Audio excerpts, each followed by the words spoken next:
नमस्कार मेरे प्यारे फौजी भाइयों, आप सभी का स्वागत करता हूं आपके अपने ऑनलाइन प्लेटफॉर्म पार्थ एकेडमी में। दोस्तों, भारतीय सेना की वैकेंसी आ चुकी है और मैं उम्मीद करता हूं आप सभी की तैयारी काफी बेहतर चल रही होगी।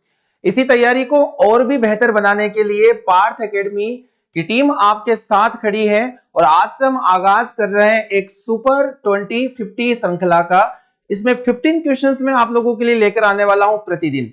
दोस्तों, आर्मी एग्जाम्स में आप सभी को अलग अलग ट्रेड का जो सिलेबस है वो पता होना चाहिए और इसी बीच मैं आज आप लोगों के लिए कवर करने वाला हूं आज से एक बहुत ही धमाकेदार श्रृंखला, जिसमें मैं army GD, technical, tradesman, nursing सभी एग्जाम्स में आने वाले जो क्वेश्चंस हैं उनको हम कवर करेंगे। तो दोस्तों, आप सभी को ये पता होगा कि अगर हम आर्मी जीडी के लिए डिस्कस करें तो साइंस से अति महत्वपूर्ण क्वेश्चंस में 15 क्वेश्चंस आते हैं, जिसमें केमिस्ट्री, फिजिक्स और बायोलॉजी से आपके चुनिंदा क्वेश्चंस होते हैं। दोस्तों, इसी श्रृंखला को मैं कंटिन्यू करने के लिए आज आपके बीच में लाया हूं टॉप 15 क्वेश्चंस की श्रृंखला, जिसमें हर दिन आपके लिए हम लेकर आएंगे मोस्ट इंपोर्टेंट 15 क्वेश्चंस। अगर आपने इन क्वेश्चंस को हमारे साथ अच्छे से पढ़ लिया और समझ लिया तो दोस्तों मैं यकीन दिलवाता हूं कि एक भी प्रश्न एग्जाम्स में इससे बाहर आपको देखने को नहीं मिलेगा। आप थंबनेल में यहां पर देख पा रहे हो कि ये जो श्रृंखला होगी स्पेशल आर्मी अग्निवीर भर्ती 2025 के लिए होगी, जिसमें मैं जीडी, ट्रेडमैन, डब्ल्यूएमपी, अगर कोई गर्ल है जो वुमेन मिलिट्री पुलिस की तैयारी कर रही तो उसके लिए ये प्लेटफॉर्म हेल्पफुल रहेगा और साथ ही साथ जो नर्सिंग असिस्टेंट और टेक्निकल के जो क्वेश्चन है इसमें इन्वॉल्व रहेंगे। तो हम रिविजन पर्पज से ये प्रैक्टिस सेट स्टार्ट कर रहे हैं, जिसमें हर दिन 15 क्वेश्चन मैं आप लोगों के लिए लेकर आने वाला हूं। दोस्तों, इस श्रृंखला को शुरू करने के पहले कुछ बातें हैं जिनका ध्यान आपको विशेष रखना है कि आपको यहां से प्रतिदिन नोट्स बनाना है। जो 15 क्वेश्चन में आज आपको पढ़ाने वाला हूं उनके आप नोट्स बनाइएगा और जो 4 ऑप्शंस में हम लोग उसके एक्स्ट्रा फैक्ट समझेंगे उनको लेकर भी आपको अपने नोट्स में कुछ बातें जो हमारे द्वारा यहां पर बताई जाती है आपको अपने नोट्स में इन्वॉल्व उसे करना है। अगर हर दिन आप लोगों ने यह काम किया तो मैं दावा करता हूं कि इस बार वर्दी आपकी है, इस बार आपको वर्दी पहनने से कोई नहीं रोक सकता। तो दोस्तों, आप बेहतर से बेहतर तैयारी करें, बेहतर से बेहतर प्लान करें और हमारे साथ जुड़े रहें, क्योंकि यहां पार्थ की टीम आपके साथ जुड़ी रहेगी जब तक आप फौजी ना बन जाए। तो इस बार मिशन है कि इस बार वर्दी हमारी होगी। चलिए, तो इसी बीच हम लोग शुरू करने वाले हैं टॉप 15 क्वेश्चंस की श्रृंखला को। मैं आपको एक बार बताने वाला हूं कि साइंस के 15 क्वेश्चन आते हैं, यानी कि 30 मार्क्स का साइंस आता है और इसी 30 मार्क्स से बहुत ही अच्छे लेवल के क्वेश्चंस भी देखने को मिलते हैं और हम एमसीक्यू फॉर्म में कुछ पीवाईक्यू क्वेश्चन भी मैं आप लोगों के लिए लेकर आया हूं जो हम आज से स्टार्ट कर रहे हैं। तो चलिए, कॉपी और पेन लेकर बैठ जाइए मेरे साथ और स्टार्ट कर लेते हैं आज की इस धमाकेदार श्रृंखला की पहली क्लासेस को। तो देखते हैं हम लोग पहला क्वेश्चन हमारे लिए क्या होने वाला है। आप सभी पहले इसका जवाब भी मुझे दें, अपने मन में इसे सोच के रखिए कि इसका जवाब क्या होगा। हम लोग यहाँ पर पढ़ने वाले हैं मिक्स क्वेश्चन। मिक्स क्वेश्चन किस किस के रहेंगे तो मैं आप लोगों को यहां पर बताने वाला हूं। मैं यहां पर बायोलॉजी के बाद में केमिस्ट्री और फिजिक्स के क्वेश्चंस यहां पर आपसे डिस्कस करूंगा। केमिस्ट्री और फिजिक्स के क्वेश्चन यहां पर आपसे मैं डिस्कस करने वाला हूं। दोस्तों, टॉप 15 क्वेश्चन है, अच्छे से नोट्स बनाइए अपने और नोट्स के साथ में जो भी एक्स्ट्रा फैक्ट मैं यहां पर बताता हूं उन्हें आप लिखते चलें। आपको आलस नाम का बिल्कुल भी कोई वर्ड नहीं होना चाहिए अपने माइंड में, क्योंकि इस बार मिशन है आपको वर्दी दिलवाना। तो चलिए शुरू कर लेते हैं इस श्रृंखला को बिना देर किए। दोस्तों, पहला क्वेश्चन आप लोगों को समझना है मेरे साथ में, हर एक चीज को बहुत अच्छे से यहां पर आप लोगों को हम समझाने का प्रयास करेंगे। पहला प्रश्न आप अपनी स्क्रीन पर देख पा रहे हो, ये क्वेश्चन है आप लोगों के लिए कि पदार्थ की चौथी अवस्था क्या होती है। सारे पीवाई के क्वेश्चन है जो एग्जाम्स में आ चुके हैं। केमिस्ट्री के एक बहुत ही अच्छे टॉपिक से ये क्वेश्चन हमेशा आया है आपके एग्जाम्स में कि पदार्थ का फोर्थ स्टेज यहां पर क्या माना जाता है। देखिए, जनरली हम लोग देखते हैं तो पदार्थ की 3 अवस्थाएं हमारे पास में शामिल होती है। ये तीनों अवस्थाएं मुख्य रूप से होती हैं ठोस, द्रव और गैस।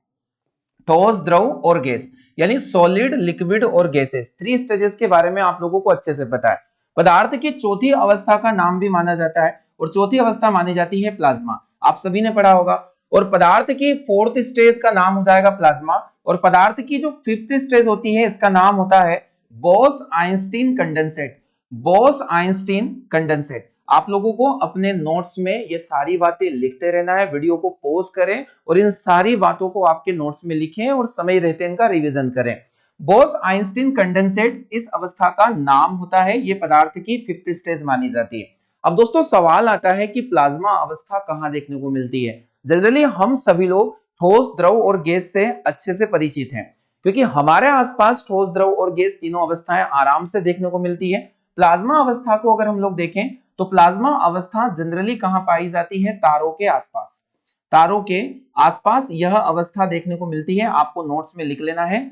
अच्छा, तारों के आसपास यह अवस्था देखने को मिलती है, यानी कि ये देखा जाए तो गर्म वस्तुओं के आसपास मिलने वाली एक अवस्था मानी जाती है, बोस आइंस्टीन कंडेंसेट, क्योंकि तारों के अंदर जो ऊर्जा उत्पत्ति का एक कारण माना जाता है, और ये ऊर्जा उत्पत्ति का कारण होता है नाभिकीय संलयन प्रक्रिया।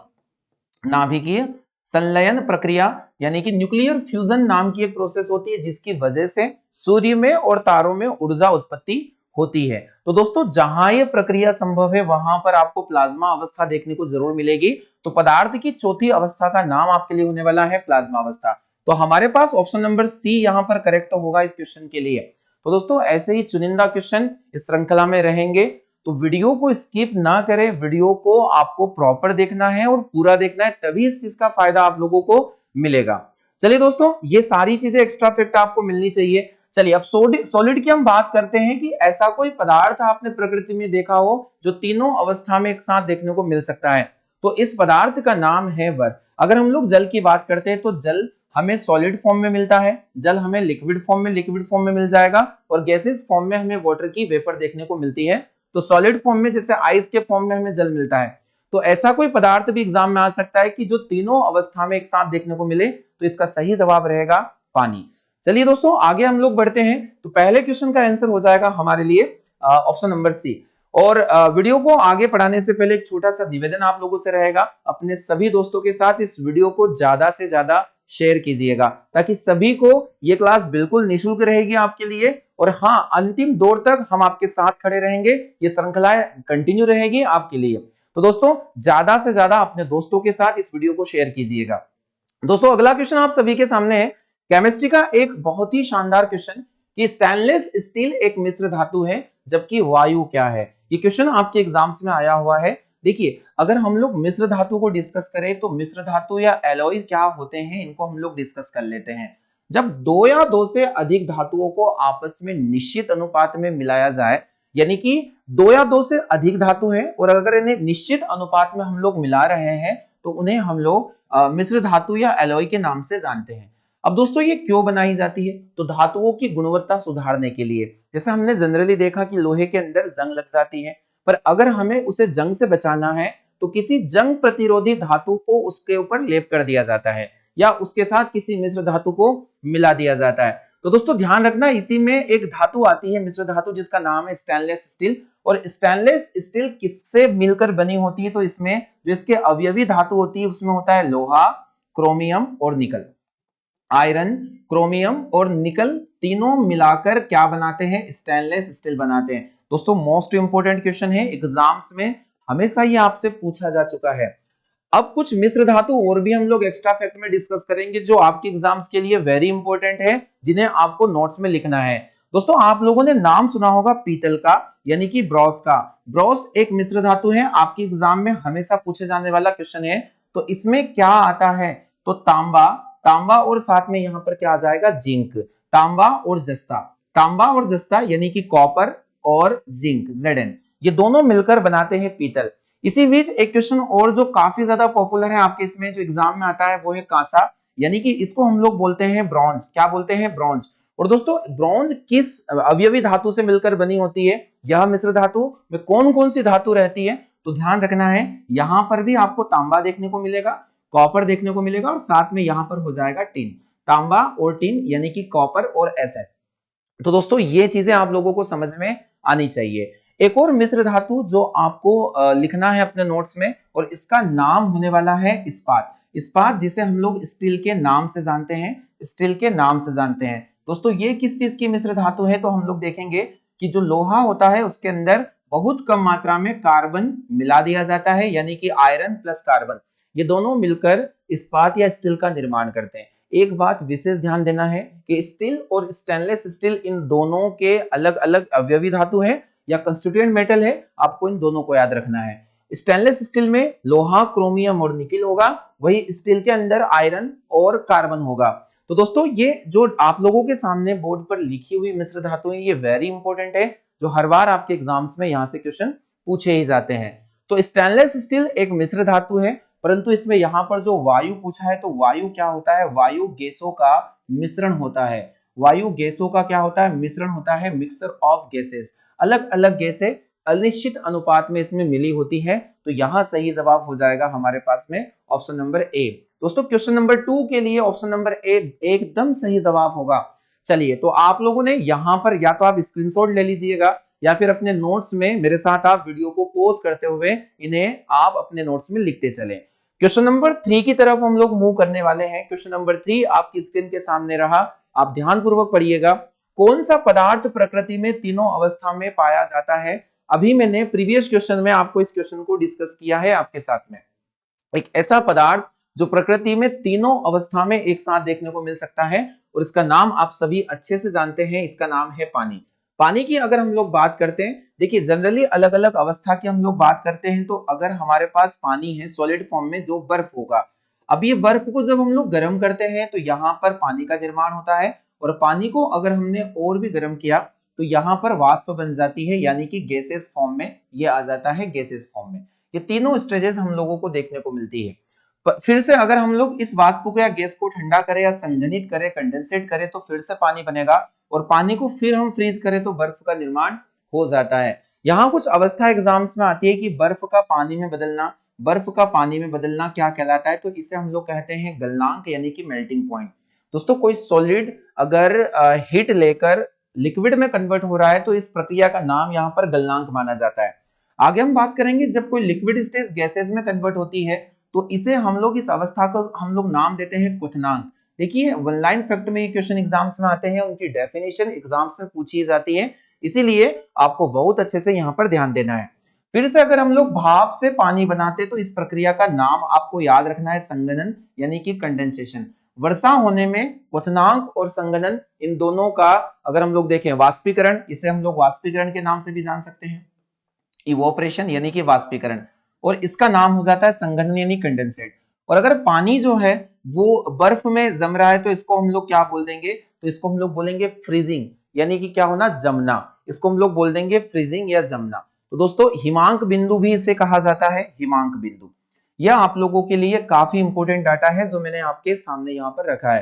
तो दोस्तों सही जवाब इस क्वेश्चन के लिए हो जाएगा ऑप्शन नंबर ए, यानी कि पानी। अगले क्वेश्चन की तरफ हम लोग मूव करने वाले हैं। क्वेश्चन नंबर 4 आपकी स्क्रीन पर है। इनमें से किस पदार्थ में ऑक्सीजन नहीं है? ये आप ही की एग्जाम्स में आया हुआ क्वेश्चन है, और वेरी इंपॉर्टेंट नोट में डाल रहा हूं कि किस इनमें से दिए गए ऑप्शन में से किस में ऑक्सीजन नहीं पाया जाता। आपको बताना है किस पदार्थ में ऑक्सीजन नहीं है। सीमेंट, रेत, मिट्टी का तेल और कांच। आपके सामने 4 ऑप्शन देके रखे हैं दोस्तों, वेरी इंपॉर्टेंट क्वेश्चन। हम लोग अगर देखें तो चलिए कुछ चर्चा हम लोग आपसे कर लेते हैं। आप सभी ने भली भांति सोडियम का नाम जरूर सुना होगा, जिस सोडियम का संकेत होता है Na। सोडियम का संकेत होता है Na। अगर हम इसका एटॉमिक नंबर या परमाणु क्रमांक देखें तो आपके एग्जाम्स में हमेशा से आने वाला क्वेश्चन है ये कि सोडियम का परमाणु क्रमांक क्या होता है? तो परमाणु क्रमांक होता है इसका 11 इसका परमाणु क्रमांक होता है। वही इस बीच अगर हम लोग यहाँ पर डिस्कस करें सोडियम का परमाणु भार क्या होता है, तो सोडियम का परमाणु भार होता है 23। दोस्तों ध्यान देना है, सोडियम वेरी इंपॉर्टेंट मेटल है आर्मी एग्जाम्स के लिए, सभी ट्रेड में ये क्वेश्चन लगातार आ रहा है। अब सोडियम की अगर हम बात करें, आप सभी को ये पता होगा कि ये मोर रिएक्टिव मेटल मानी जाती है, यानी अति क्रियाशील धातु। अति क्रियाशील धातु इसे हम लोग बोलते हैं क्योंकि यह स्वतंत्र अवस्था में नहीं पाई जा सकती, क्योंकि यह ऑक्सीजन के साथ मिलकर ऑक्साइड बनाती है, और इसके ऑक्साइड जो होते हैं वो उष्मा क्षेपी होते हैं, यानी एंडोथर्मिक रिएक्शन देते हैं, ताकि ज्यादा से ज्यादा हीट निकलती है और आग लग जाती है। तो अगर इसे हम लोग पानी में भी रखेंगे तो पानी में ऑक्सीजन की मात्रा है, क्योंकि पानी का फॉर्मूला होता है H2O, जहां पर 1 मॉलिक्यूल ऑफ ऑक्सीजन यहाँ पर प्रेजेंट होगा। तो दोस्तों इसे हम लोग कहाँ रखते हैं? तो इसे हम लोग रखते हैं मिट्टी के तेल में। आप सभी को अच्छे से पता होगा, मिट्टी के तेल में, या फिर इसे हम केरोसिन में रखते हैं। केरोसिन में रखते हैं ताकि ये क्रिया ना करे। क्रिया इसलिए ना करें क्योंकि केरोसिन या मिट्टी के तेल में ऑक्सीजन गैर मौजूद होता है, ऑक्सीजन की एब्सेंस होती है। तो दोस्तों ये आप लोगों के लिए बहुत ही शानदार क्वेश्चन होने वाला है। अगर एग्जाम में आता कि ऑक्सीजन नहीं है तो मिट्टी का तेल बिल्कुल सही जवाब होने वाला है। अगर हम सोडियम के साथ साथ बात करते हैं पोटेशियम की, तो जो कैरेक्टर आप सोडियम के अंदर पढ़ने वाले हैं वही कैरेक्टर पोटेशियम के अंदर भी आपको याद रखना है।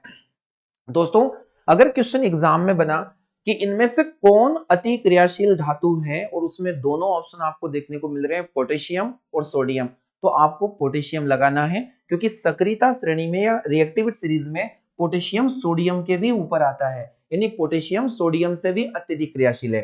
एक क्वेश्चन और भी पॉपुलर है आपके इसमें कि किस धातु को चाकू की सहायता से आसानी से काटा जा सकता है, तो चाकू की सहायता से आसानी से कटने वाली जो धातु है उस धातु का नाम है या तो सोडियम या फिर पोटेशियम। दोस्तों इतने सारे फैक्ट हैं, एक्स्ट्रा फैक्ट हैं, आपको नोट्स में लिखना है। मैं दावा करता हूं एग्जाम्स में एक भी प्रश्न इस वाले सेशन से बाहर नहीं जाने वाला है। आप केवल बने रहिए, सपोर्ट कीजिए, ज्यादा से ज्यादा दोस्तों को ये जो वीडियो है आप शेयर कीजिए, और आप सभी दोस्तों को ये भी बोले कि क्लास बिल्कुल एकदम निशुल्क है, आप सभी यहां से बेहतर तैयारी अपनी कर सकते हैं। तो दोस्तों इसका सही जवाब मिट्टी का तेल हो जाएगा। क्वेश्चन नंबर 5 की तरफ हम लोग मूव करने वाले। वनस्पति शास्त्र के जनक कौन है? बायोलॉजी का एक वेरी इंपॉर्टेंट क्वेश्चन, यहाँ पर जंक लिखा है, जंक को आप लोग यहाँ पर जनक लिख दीजिएगा। फादर ऑफ बॉटनी पूछा गया। वनस्पति शास्त्र जहां पेड़ पौधों का अध्ययन किया जाता है, वनस्पति शास्त्र में पेड़ पौधों का अध्ययन किया जाता है और इसके जनक कौन माने जाते हैं। तो दोस्तों आप लोगों को यहां से 3 क्वेश्चन अच्छे से बना लेना है। अगर हम लोग पूछते हैं बायोलॉजी, बायोलॉजी के जनक माने जाते हैं एरिस्टोटल। अरस्तु को बायोलॉजी का जनक कहा जाता है। बायोलॉजी की यहाँ पर 2 मुख्य ब्रांचेस है, जिसमें हम लोग एक पढ़ते हैं जूलॉजी, जूलॉजी यानी कि जंतु विज्ञान, जिसमें हम स्पेशली जंतुओं का अध्ययन करते हैं, जंतु विज्ञान। दोस्तों यहाँ अरस्तु इन्हीं के जनक माने जाएंगे, यानी जूलॉजी के भी जनक कौन हो जाएंगे? अरस्तु हो जाएंगे, यह हमें ध्यान रखना है। और एक ब्रांच होती है इसकी बॉटनी, जिसमें हम पेड़ पौधों और वनस्पतियों का अध्ययन करते हैं, और यहाँ जो जनक हो जाएंगे इनके जनक का नाम है थ्रियोफेस्टस। दोस्तों काफी महत्वपूर्ण क्वेश्चन है, थ्रियोफेस्टस को वनस्पति शास्त्र का जनक कहते हैं। तो यहाँ पर हमारे पास ऑप्शन गिवन है, ऑप्शन नंबर ए, कि वनस्पति शास्त्र का जनक कौन होंगे, तो वनस्पति शास्त्र के जनक हो जाएंगे थ्रियोफेस्टस। दोस्तों वेरी इंपॉर्टेंट क्वेश्चन है, मैं यहाँ पर इस क्वेश्चन को 5 स्टार क्वेश्चन बोलूंगा, हर बार यह क्वेश्चन एग्जाम्स में आया है। चलिए तो यहाँ हमने एक क्वेश्चन के सहारे 3 ब्रांचेस के सहारे जनक जो है वो देख लिए हैं। चलिए अगले क्वेश्चन पर हम लोग मूव करने वाले हैं। क्वेश्चन नंबर 6 है, किस अधातु में धातुई चमक पाई जाती है? आप लोगों को बताना है कि कोई धातु है जो साइन करती है, अधातु होते हुए धातुई चमक पाया जाना। दोस्तों जनरली धातुओं में एक विशेष प्रकार की चमक होती है। अब सभी धातुओं में विशेष प्रकार का जो कलर होता है या चमक होती है, उनके नाम भी आपको पता होना चाहिए। जैसे चांदी अगर हम लोग देखें तो चांदी सफेद चमकीली होती है, अगर हम लोग देखें तो सफेद चमकीली, ऐसे अलग अलग सोना, लोहा, पोटेशियम सभी का अपना अपना कलर होता है। तो यहाँ कोई धातु है जो विशेष प्रकार की चमक रखती है, जिसमें ग्रेफाइट ऑप्शन है, आयोडीन ऑप्शन है, उपरोक्त दोनों या इनमें से कोई नहीं। देखिए ग्रेफाइट किसका अप्रूफ है, तो आपको ध्यान रखना है ग्रेफाइट अप्रूफ है कार्बन का अप्रूफ है, कार्बन का वेरी इंपॉर्टेंट अप्रूफ है, जिसको हम लोग एलोट्रोप भी बोल सकते हैं अप्रूफ, यानी कि ग्रेफाइट। ग्रेफाइट की अगर हम लोग बात करते हैं तो ग्रेफाइट अधातु होते हुए भी विद्युत व उष्मा का सुचालक माना जाता है। विद्युत और उष्मा का क्या माना जाता है? सुचालक। यह आपके लास्ट एग्जाम में भी पूछा गया था एक्सेप्ट में, कौन सी अधातु है जो विद्युत और उष्मा की क्या है? सुचालक है। तो यहां नाम आ जाएगा किसका? ग्रेफाइट का। तो ग्रेफाइट कार्बन का प्रूफ है और विद्युत और उष्मा का यह सुचालक माना जाता है, इतना ध्यान रखना है। आयोडीन की बात करें तो देखो कार्बन यहां पर परमाणु क्रमांक कार्बन का होता है 6 और इसका संकेत होता है C। इसका संकेत क्या हो जाएगा दोस्तों? C हो जाएगा। तो यह आप लोगों को ध्यान देना है। अगर हम लोग आयोडीन की बात करें तो आयोडीन का संकेत होता है I और इसका जो एटॉमिक नंबर है ये होता है 53। आपको परमाणु क्रमांक भी ध्यान रखना है, एक प्रश्न आपका परमाणु क्रमांक से जरूर पूछता है हर बार बोर्ड एग्जाम्स में। जो पैटर्न फॉलो किए जा रहे हैं उन पैटर्न को भी हम लोग पैटर्न के हिसाब से ही यहाँ पर क्वेश्चन अरेंज करूंगा मैं आपके लिए, केवल आप इन्हें अच्छे से पढ़ते रहिए। आयोडीन के बारे में क्वेश्चन आता है और आप सभी ने इसको अच्छे से पढ़ा है कि घेंगारो किसकी कमी से होता है? हमारे गले में एक ग्रंथि होती है और गले की इस ग्रंथि का नाम होता है जिसे हम लोग कहते हैं थायराइड ग्रंथि। दोस्तों थायराइड ग्रंथि का आकार बढ़ जाता है किसकी कमी से? आयोडीन की कमी से। और इस आयोडीन की कमी से होने वाले रोग को हम लोग ग्वाइटर या घेंगा के नाम से भी जानते हैं। घेंगा रोग को आपके एग्जाम में ग्वाइटर के नाम से भी पूछा जा सकता है, दोस्तों ध्यान रखना है। तो मोस्ट इंपोर्टेंट फैक्ट है जो हम डिस्कस कर रहे हैं, इन दोनों में अपनी विशेष प्रकार की चमक होती है, दोनों अधातु है, फिर भी ये विशेष प्रकार की चमक के साथ रहने वाली अधातु है दोस्तों। तो सही जवाब हमारा हो जाएगा उपरोक्त दोनों, यानी ऑप्शन नंबर सी को मैं यहां पर लॉक करने वाला हूं। चलिए क्वेश्चन नंबर 7 आपकी तरफ है, आप इनके स्क्रीनशॉट भी ले सकते हैं, और स्क्रीनशॉट अगर नहीं ले रहे तो मेरे साथ आप लोगों को रिटन नोट्स बनाना है, ताकि आप एग्जाम्स में इन्हीं को रिकॉल करके अपनी तैयारी कंप्लीट कर लें। क्वेश्चन नंबर 7 आपके सामने, कौन सी धातु विद्युत की कुचालक मानी जाती है? आपको बताना धातु होते हुए विद्युत की कुचालक। हमने ये देखा कि सभी धातुएं उष्मा, विद्युत और उष्मा की क्या होती है? सुचालक होती है। सभी धातुएं उष्मा व विद्युत की सुचालक मानी जाती है, उष्मा और विद्युत की सुचालक मानी जाती है। पर दोस्तों यहां पर आपको ध्यान रखना है, अपवाद के तौर पर आपको एक धातु जिसका नाम होता है लेड या फिर इसे हम लोग सीसा भी बोल सकते हैं, इसका केमिकल फॉर्मूला होता है पीबी यानी कि लेड। दोस्तों लिख लेना है आपको, लेड, सीसा या पीबी। परमाणु क्रमांक होता है इसका 82। दोस्तों 82 एटॉमिक नंबर है इसका, और यह लेड या सीसे के नाम से जाने वाली धातु है जो विद्युत और उष्मा की कुचालक मानी जाती है। अब अगर एग्जाम में क्वेश्चन पूछा जाता है कि विद्युत और उष्मा की सर्वोत्तम चालक धातु कौन है, यहां से एक प्रश्न जरूर देखने को मिलेगा। तो विद्युत और उष्मा की सर्वोत्तम चालक धातु आती है चांदी। दोस्तों चांदी का संकेत, जब भी किसी धातु का नाम आता है आपको एक आदत अपनी डालना है, एक हैबिट डालिए कि उसका संकेत और उसका परमाणु क्रमांक आपको पता होना चाहिए। तो चांदी का संकेत होता है Ag और इसका परमाणु क्रमांक होता है 47। दोस्तों मोस्ट इंपोर्टेंट क्वेश्चन यहां से मैंने आपको बताया, संकेत है इसका अर्जेंटम, इसको हम लैटिन लैंग्वेज में बोलते हैं, इसीलिए इसको हम लोगों ने Ag बोला है।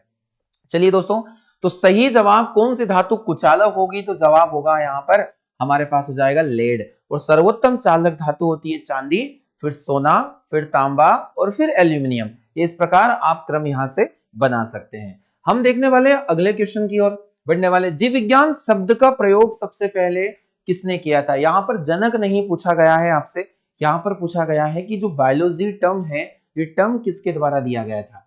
तो हम लोगों ने देखा जीव विज्ञान के जनक है अरस्तु। अगर हम लोग जीव विज्ञान के जनक की बात करें तो वहां पर आ जाएंगे अरस्तु का नाम। पर यहां पर पूछा है कि जो बायोलॉजी को बायोलॉजी टर्म दिया गया था, ये बायोलॉजी को बायोलॉजी टर्म किसने दिया था? तो हमारे पास ऑप्शन में अरस्तु है, पुरकिंजे है, वॉन मोल है और लेमार्क और ट्रेविरेनस है। तो मैं आपको जानकारी देना चाहता हूं कि बायोलॉजी को बायोलॉजी जो टर्म दे के रखा है वो दे के रखा है लेमार्क और ट्रेविरेनस के द्वारा। लेमार्क और ट्रेविरेनस ने बायोलॉजी को बायोलॉजी शब्द दिया था, तो जीव विज्ञान शब्द का प्रतिपादन किसने किया है? ऑप्शन नंबर डी, लेमार्क और ट्रेविरेनस के द्वारा। दोस्तों मोस्ट इंपोर्टेंट क्वेश्चन यहां पर है। अगर हम लोग बात करें पुरकिंजे की, तो आपने कोशिका विज्ञान पढ़ा होगा, जिसमें एक टर्म आता है प्रोटोप्लाज्म यानी कि जीव द्रव्य, और इस जीव द्रव्य शब्द को किसने दिया था? तो जीव द्रव्य शब्द दिया था किसके द्वारा? पुरकिंजे के द्वारा। तो पुरकिंजे भी आपके एग्जाम्स में क्वेश्चन पूछे जा सकते हैं। चलिए अगला क्वेश्चन, क्वेश्चन नंबर 9 है आपके लिए। यहां पर पूछा गया है कि पारसेक किसकी इकाई है? फिजिक्स का काफी शानदार प्रश्न और वेरी इंपोर्टेंट क्वेश्चन। पारसेक इकाई किसकी है? यहां पर ऑप्शन देके रखा है दूरी की, समय की, प्रकाश की चमक की, या फिर हम लोग बात करेंगे चुंबकीय बल की या मैग्नेटिक फोर्स की। देखिए पारसेक से पहले आपको कुछ बातें समझना है कि दूरी को लेकर कुछ ऐसे मेजरिंग यूनिट जो मैं आपको बताने वाला हूं, जिसमें सबसे पहले नाम आपको याद रखना है लाइट ईयर का, प्रकाश वर्ष का। प्रकाश वर्ष किसकी इकाई है? तो प्रकाश वर्ष इकाई है दूरी की इकाई मानी जाती है प्रकाश वर्ष। प्रकाश वर्ष को हम लोग यूज कहां करते हैं? सवाल ये आता है। तो दोस्तों जब दो खगोल पिंडों के बीच की दूरी को हमें मेजर करना है, जब दूरियों को किलोमीटर में न मेजर किया जा सके, तो उस वक्त हमें कुछ बड़ी यूनिट की जरूरत होती है, और उसमें हम लोग लाइट ईयर को लेते हैं। तो लाइट ईयर, एक लाइट ईयर जो होता है, लाइट ईयर होता है वो दूरी की इकाई है। तो दोस्तों आपको यह भी पता होना चाहिए कि एक प्रकाश वर्ष का मान कितना होता है। तो एक प्रकाश वर्ष का अगर हम लोग मान देखें, तो एक प्रकाश वर्ष का मान मैं आप लोगों के पास यहाँ पर लिखने वाला हूं, आपको अपनी नोट्स में लिख लेना है। तो दोस्तों एक प्रकाश वर्ष होता है 9.46 इंटू 10⁻15 मीटर। 9.46 इंटू 10⁻15 मीटर एक लाइट ईयर का वैल्यू होता है, जो आपके सामने यहां पर मैंने रिटर्न किया है। दोस्तों ध्यान रखना है। वही अगर हम लोग बात करते हैं, एग्जाम्स में आता है दूरी की सबसे बड़ी इकाई क्या होगी। अगर कोई डिस्टेंस इतना ज्यादा है, दो सेलेस्टियल बॉडी या दो खगोलीय पिंड जो प्रकाश वर्ष में भी मेजर नहीं किया जा सकता, तो उस दूरी को मापने के लिए फिर आपको कुछ बड़ी इकाइयों की आवश्यकता होती है। दूरी की सबसे बड़ी इकाई, अगर एग्जाम में आता है कि दूरी मापने की सबसे बड़ी इकाई क्या है, तो उसका नाम हो जाएगा पारसेक। एग्जाम में आता है पारसेक। अगर एक पारसेक का मान हम लोग देखें तो एक पारसेक बराबर होता है 3.26 लाइट ईयर। 3.26 प्रकाश वर्ष इसका मान होता है। दोस्तों मैं आपसे बोल रहा हूं, मैंने वादा किया है कि कंटेंट आपको हम वो देंगे जो किसी भी प्लेटफॉर्म पर आपको नहीं मिलेगा। और दोस्तों ये कंटेंट इतना शानदार है कि एग्जाम्स ओरिएंटेड कंटेंट है। एक एक स्टेटमेंट, एक एक लाइन यहाँ का वेरी इंपॉर्टेंट है आपके एग्जाम्स के लिए। आपको भी नहीं पता है और किसी को भी नहीं पता है आपके शिफ्ट में कौन सा क्वेश्चन साइंस आपको देखने को मिले, इसलिए बहुत अच्छे से आपको हमारे साथ जुड़े रहना है और पढ़ते रहना है ये सारी चीजें। एक पारसेक बराबर 3.26 लाइट ईयर यहां पर होता है, और पारसेक दूरी मापने की सबसे बड़ी इकाई है। तो पारसेक किसकी इकाई है? दूरी की इकाई है। अगर एग्जाम में आता है प्रकाश वर्ष किसकी इकाई है, तो प्रकाश वर्ष भी दूरी की इकाई है। दोस्तों क्वेश्चन नंबर 9 की ओर हम लोग मूव करने वाले हैं। अगला प्रश्न आप सभी के सामने, इनमें निम्नलिखित में से समय का मात्रक क्या नहीं है। यहां पर देके रखा है अधिवर्ष, यहां पर देके रखा है चंद्रमा, यहां पर देके रखा है प्रकाश वर्ष। देखिए अभी हमने यहां पर पढ़ा है कि जो प्रकाश वर्ष है वो दूरी का मात्रक है, दूरी का मात्रक है। इसलिए हम लोग क्या कहेंगे कि यहाँ जो प्रकाश वर्ष होगा वह दूरी का मात्रक होगा। सही जवाब हमारे लिए हो जाने वाला है यहाँ पर सी। अधिवर्ष और जो चंद्रमा होता है ये समय को मापने की इकाइयां होती है, और प्रकाश वर्ष दूरी को मापने की इकाई मानी जाती है। चलिए क्वेश्चन नंबर 11 हमारे सामने है। मैं आपको टॉप 15 क्वेश्चन करवाऊंगा, और टॉप 15 क्वेश्चन, एक सेट में 16 क्वेश्चन आप लोगों के इन्वॉल्व रहेंगे। जो क्वेश्चन नंबर 16 रहेगा वो आप लोगों के लिए होमवर्क के फॉर्म में रहेगा, जिसका जवाब आपको मुझे कमेंट बॉक्स में जाकर देना है और सभी को देना है। जितना डिटेल नोट्स के साथ आप जवाब देंगे उतना फायदा और भी स्टूडेंट्स हैं जो उस कमेंट को पढ़ेंगे उनको होने वाला है। तो कमेंट्स आपको करना किस प्रकार है कि आपको क्वेश्चन नंबर जो भी होमवर्क मिलेगा उसे कमेंट में जाकर डिटेल नोट्स के साथ में आपको उसका जवाब देना है। दोस्तों चलिए, इनमें से कौन सी मात्रा जड़त्व की माप है? काफी ज्यादा एग्जाम में आने वाला क्वेश्चन, जड़त्व जिसे हम लोग इनर्शिया के नाम से जानते हैं। इनर्शिया, अब दोस्तों इनर्शिया होता क्या है? तो इनर्शिया एक प्रकार की वस्तु की जीद होती है जिसमें वस्तु रहना चाहती है सदैव। मान लीजिए कोई वस्तु गतिशील है तो वह सदैव गतिशील बनना चाहती है। आप सभी ने न्यूटन की गति का पहला नियम जरूर पढ़ा होगा, जिसे हम जड़त्व का नियम भी कहते हैं, न्यूटन के फर्स्ट लॉ को। अब न्यूटन का जो फर्स्ट लॉ है या पहला नियम है, इसे हम जड़त्व का नियम भी कहते हैं। दोस्तों इसलिए कहते हैं क्योंकि यह जड़त्व की परिभाषा को इंडिकेट करता है। जड़त्व का नियम भी इसे कहते हैं। कोई वस्तु स्थिर है तो वह स्थिर रहना चाहती है, और कोई वस्तु गतिशील है तो वह गतिशील रहना चाहती है। कब तक? जब तक उस पर कोई एक्सटर्नल फोर्स अप्लाई ना करें तब तक वो वस्तु गतिशील या स्थिर अवस्था में रहना चाहती है। तो वस्तु की इस जिद को हम जड़त्व कहते हैं, और जड़त्व का निर्धारण वस्तु में निहित द्रव्यमान के द्वारा किया जाता है। देखिए दो चट्टानें एक स्थान पर पड़ी हुई है, एक चट्टान का द्रव्यमान कम है और एक चट्टान का द्रव्यमान ज्यादा है। तो ज्यादा द्रव्यमान वाली वस्तु के अंदर निहित जो जड़त्व की मात्रा होगी वो ज्यादा होगी, क्योंकि आप अगर उसकी स्थिति को बदलना चाहते हैं तो आपको एक्सटर्नल फोर्स बहुत ज्यादा लगाना पड़ेगा। तो दोस्तों आपको उम्मीद है कि आपको समझ में यहाँ की चीजें आ रही है। तो द्रव्यमान जड़त्व की माप होती है, और वेरी वेरी इंपॉर्टेंट क्वेश्चन यहां पर माना जाएगा क्वेश्चन नंबर 11 को। चलिए दोस्तों क्वेश्चन नंबर 12 आप सभी के सामने है। 12 हम लोग पढ़ रहे हैं, प्रकाश वर्ष किसका मात्रक है? आप सभी के सामने दिया है। आज के सेशन में इस क्वेश्चन को मैं 3 से 4 बार आपसे डिस्कस कर चुका हूं कि लाइट ईयर किसका यूनिट माना जाता है। तो दोस्तों लाइट ईयर जो आपको मात्रक देखने को मिलेगा वो मिलेगा दूरी का। आप सभी ने अभी थोड़ी देर पहले पढ़ा है कि प्रकाश वर्ष जो होता है उसका मान कितना होता है, तो एक लाइट ईयर का वैल्यू होता है 9.46 इंटू 10⁻15 मीटर। अगर मीटर में आपसे यूनिट पूछा जाता है तो एक लाइट ईयर 9.46 इंटू 10⁻15 मीटर होगा। अगर आपसे पूछा जाता है कि किलोमीटर में इसका वैल्यू कितना होगा, तो 9.46 इंटू 10⁻12 किलोमीटर यहां पर आने वाला है। दोस्तों दोनों यूनिट काफी महत्वपूर्ण है, आप दोनों को अपने नोट्स में जरूर लिखें। चलिए तो क्वेश्चन नंबर 12 के लिए हमने सही जवाब दिया है कि प्रकाश वर्ष दूरी का मात्रक है, और दूरी की सबसे बड़ी इकाई क्या होने वाली है? तो दूरी की सबसे बड़ी इकाई होगी पारसेक। दोस्तों क्वेश्चन नंबर 13 आप सभी के सामने, कार्य का मात्रक क्या होगा? कार्य का एसआई मात्रक आपसे पूछा गया है। तो ऑप्शन है यहाँ पर जूल, न्यूटन, वॉट या फिर डाइन। चारों जो यूनिट है एग्जाम्स में आने वाली यूनिट है और आपसे पूछी जा सकती है। तो सबसे पहले हम लोग जूल को समझ लेते हैं। तो जूल यहाँ पर कार्य का और ऊर्जा का मात्रक माना जाता है। कार्य और ऊर्जा का मात्रक होगा जूल। वही अगर हम न्यूटन की बात करें तो न्यूटन बल का और भार का मात्रक माना जाता है। दोस्तों बहुत सारे विद्यार्थी हैं जिन्हें केवल बल पता है कि बल का एसआई मात्रक न्यूटन होता है, बल्कि भार का भी एसआई मात्रक क्या होता है? न्यूटन होता है। अगर हम लोग वॉट की बात करें तो शक्ति का एसआई मात्रक वॉट माना जाता है। शक्ति यानी कि पावर का एसआई यूनिट क्या हो जाएगा? वॉट हो जाएगा। और अगर हम डाइन की बात करें तो डाइन जो होता है यह बल का सीजीएस मात्रक माना जाता है। बल का सीजीएस मात्रक, और सीजीएस पद्धति जो होती है, ये सीजीएस पद्धति फ्रांस की पद्धति, और फ्रांस की पद्धति में बल का मात्रक जो होता है डाइन माना जाता है। तो दोस्तों आपको समझ में यहाँ पर आ रहा होगा। सही जवाब कार्य का मात्रक हो जाएगा जूल। मैंने एक क्वेश्चन के लिए कितने एक्स्ट्रा फैक्ट आपको समझाए हैं, इन्हीं का रोल रहने वाला है आपके एग्जाम्स में। दोस्तों इसीलिए ये क्लास 100% सक्सेस देने वाली क्लास आपके लिए रहेगी। तो इसे खूब शेयर कीजिएगा, खूब अपना प्यार दीजिएगा। चलिए तो दोस्तों अगले क्वेश्चन पर हम लोग मूव करने वाले हैं। क्वेश्चन नंबर 14 आप सभी के सामने, डेंड्रोलॉजी का संबंध इनमें से किससे है? देखिए विज्ञान की शाखाओं से जुड़े हुए एक क्वेश्चन आपके इसमें आता है, जैसे सेरीकल्चर, वर्मी कल्चर, ओलरी कल्चर। तो जितने भी क्वेश्चन है पीसी कल्चर, ये आप लोगों को पढ़ लेना है।